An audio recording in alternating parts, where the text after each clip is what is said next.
भांग पी के मातोवाली समधी रम के माई बहनी गलिया में पी रही बहुरानी।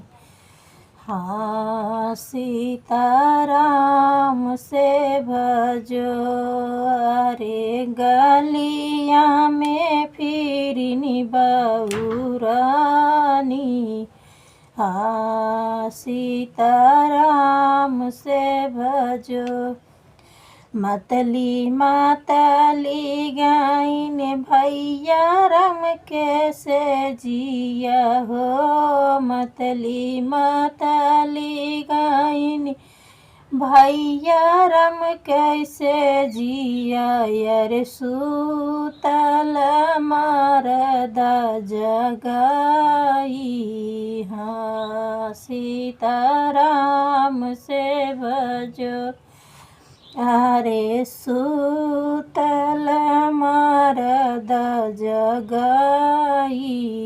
हाँ सीताराम से भजो। मतली मातली गाइनी चाचरम कैसे जिया यार सूतल मरद जगाई। हाँ सीताराम से भजो अरे सूतल मरद जगाई। हाँ सीताराम से भजो। झझकी उठाई भैया हो कमने रामा। झझकी उठाई भैया हो कमने रामा। कहाँ रहू प्राण प्यारी।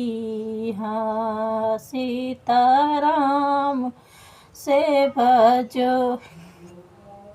मतली झझकी की उठाई हमारे हो चाचा रामा। कहाँ रहू जान हमारी।